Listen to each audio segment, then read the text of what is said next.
Thank you very much, Honorable Chair Santiago and the IPI and the APHR for coordinating this important event.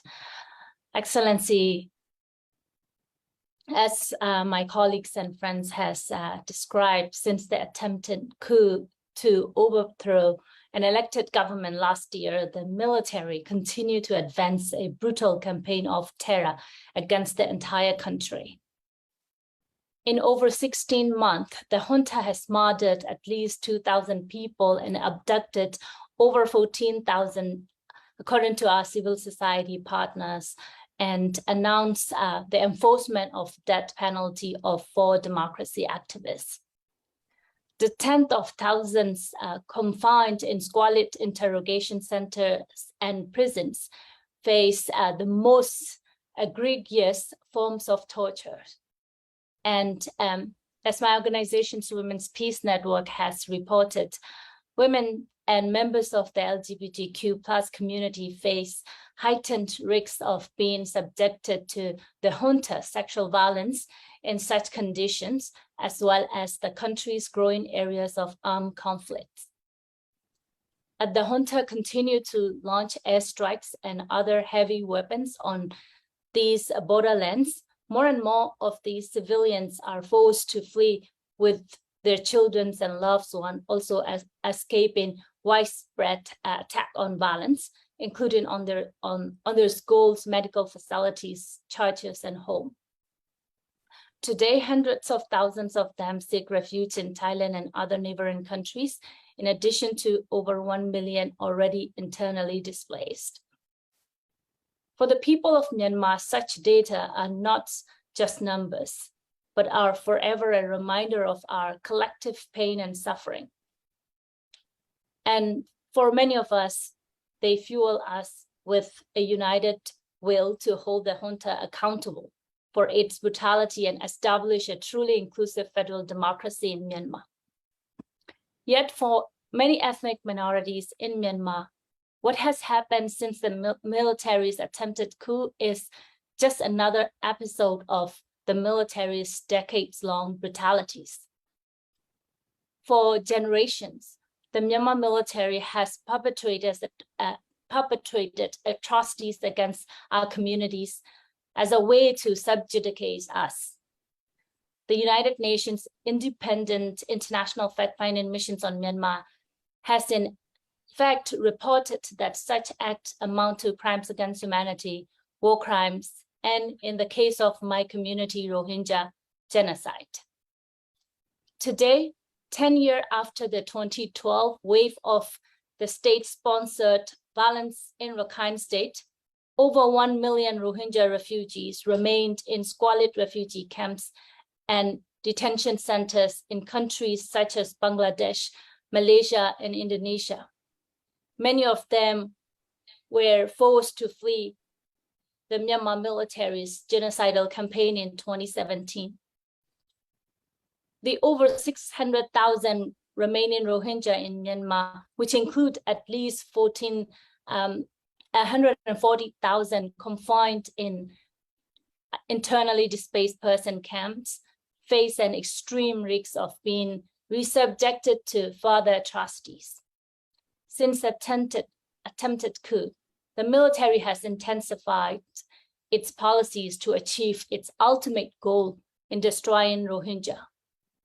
As I shared to the Human Rights Council this week, these policies include sweat and sit survey, which is an abusive family check-in processes requiring Rohingya to present national verification card, which do not confer citizenship and identify Rohingya as Bengali, to conduct their daily activities, including traveling for medical treatment, schools, and restrictions on their freedom of movement.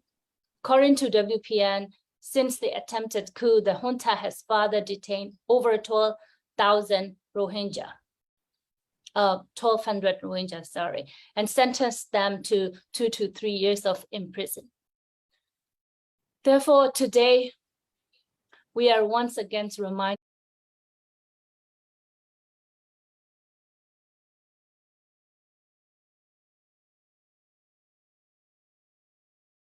reminded that the world's failure to end such atrocities emboldened the Myanmar military to launch the coup and terrorize the entire country.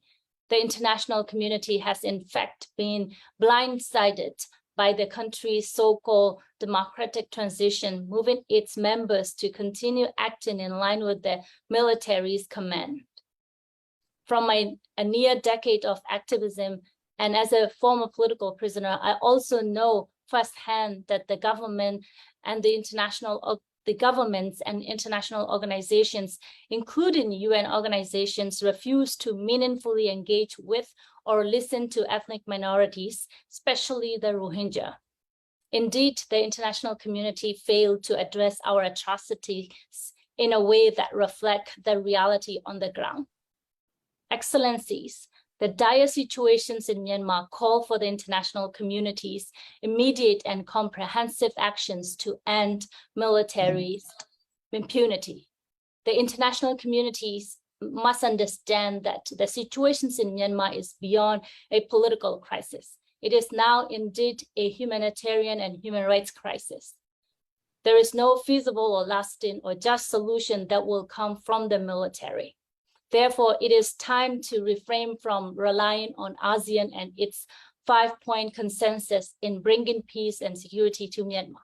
The military is clearly not committed to ending its violence. Diplomatically engaging with the junta will also embolden it to commit more crimes against the country's people. ASEAN welcoming the junta defense minister to the 68th ASEAN Defense Ministers meeting today should remind governments to pursue other practical paths for accountability, all of which reflect the call of the region's civil society. International community should rather engage with the Myanmar democracy movement, including the National Unity Government, National Unity Consultative Council, and other related bodies, Rohingya and other ethnic groups and civil society organizations in finding solutions to end such crisis in a way that uphold the maxim of never again. Thus, in line with our decades-long call, the government must impose coordinated financial penalties and economic sanctions on the military and its related businesses, including the Myanmar oil and gas enterprise. Sanctions are crucial in cutting the military's lifeline and lessen the possibility of its recurrence of sexual violence and other atrocities across Myanmar.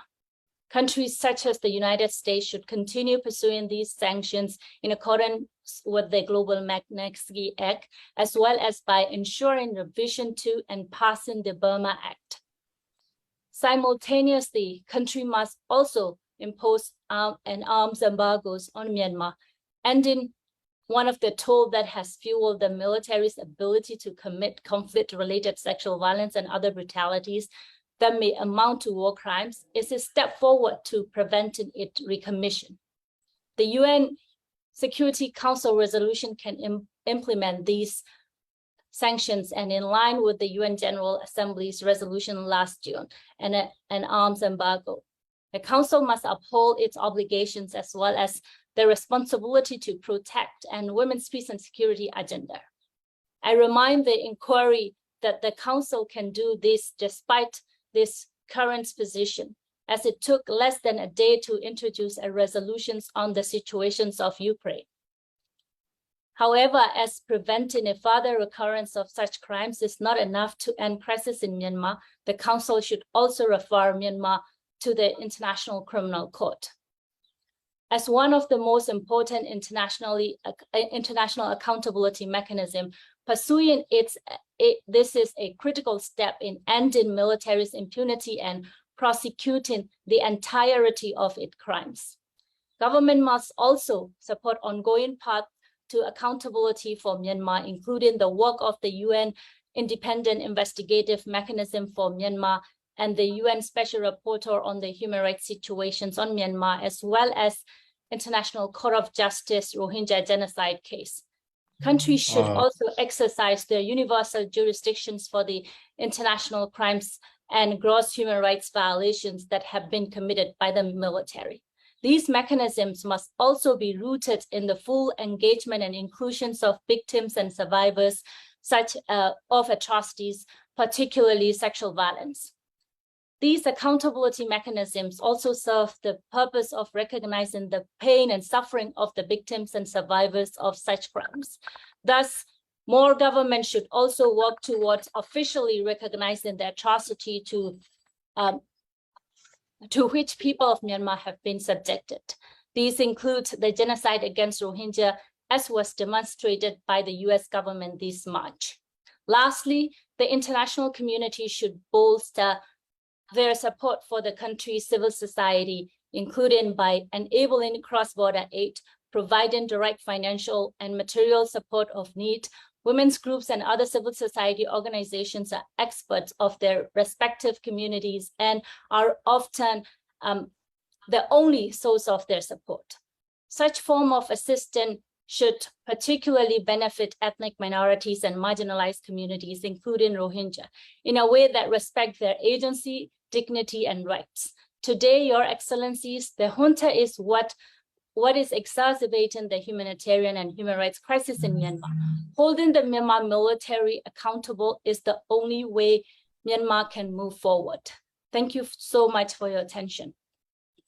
Thanks for the presentation,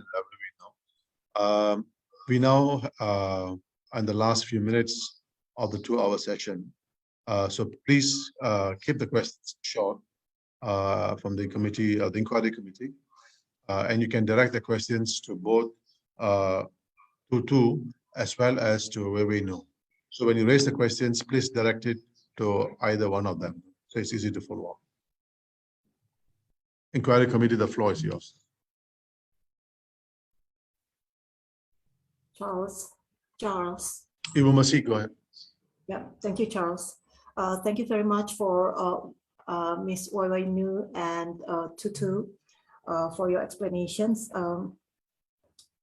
I do believe that one case of the human right issue is the human right crimes. It's very important standard. So as you described that the situation is very systematic, massive and unstoppable of human rights case increased day by day. So for the situation of the human rights situation and respond, what do you think about the problem in response the critical issue about the human rights cases?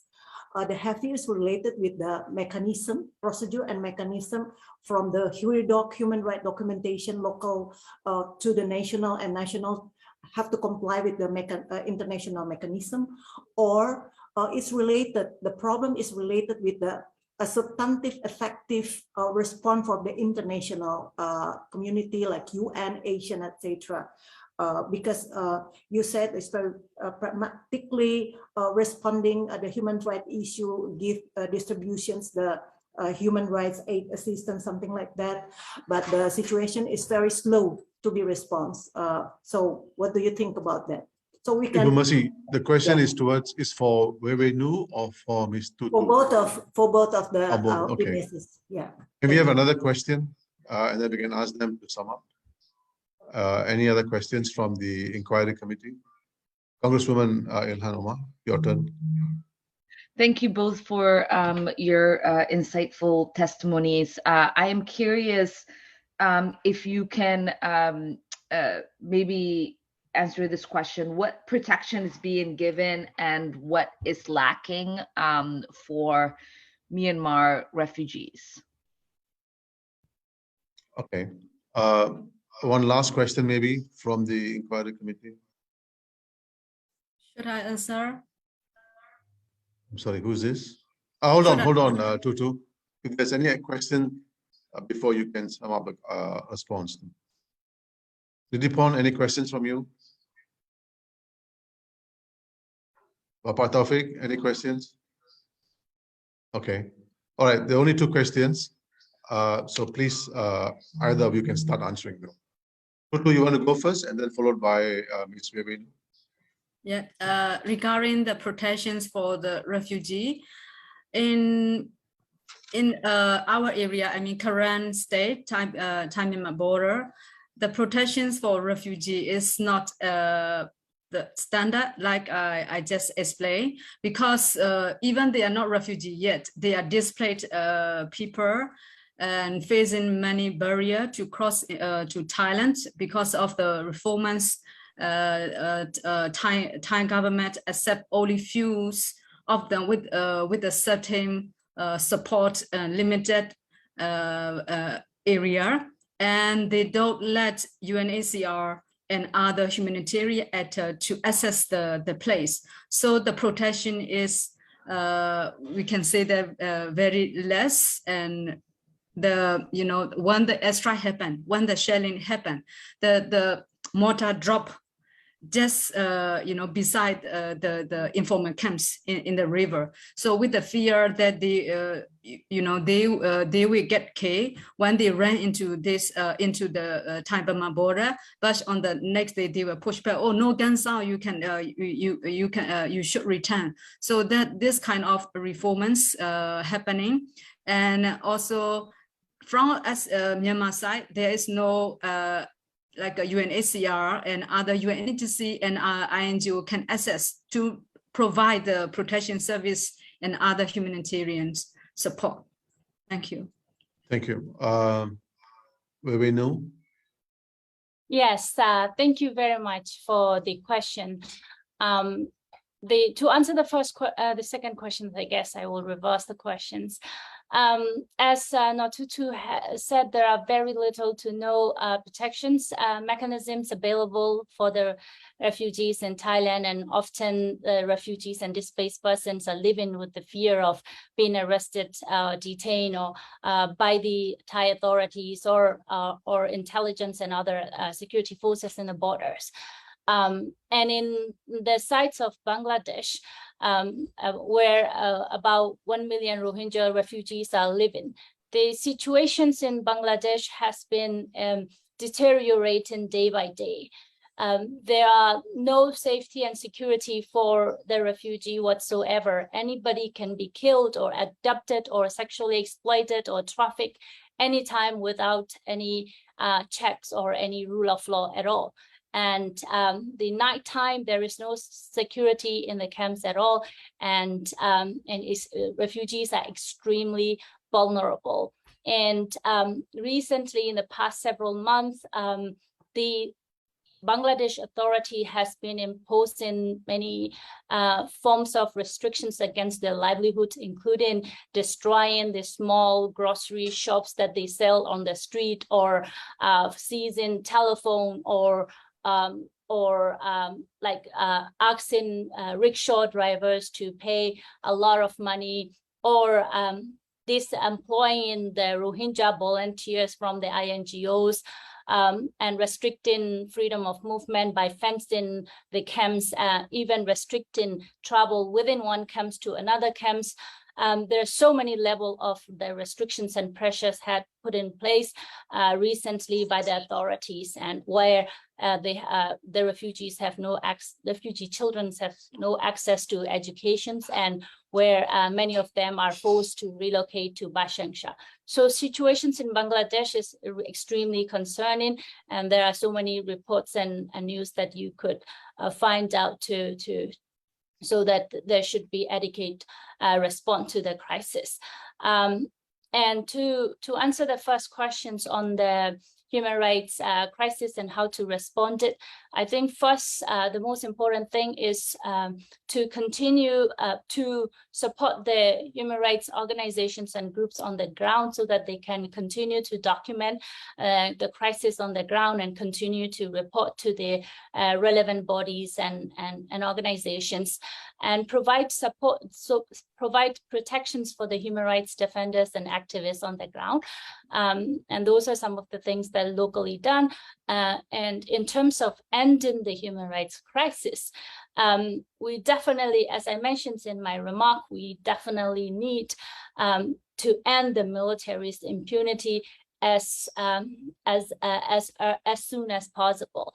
And there are a number of justice processes ongoing as I mentioned, the case at the International Court of Justice, that case should be supported by the countries, including United States, including Indonesia, including Malaysia and ASEAN member states.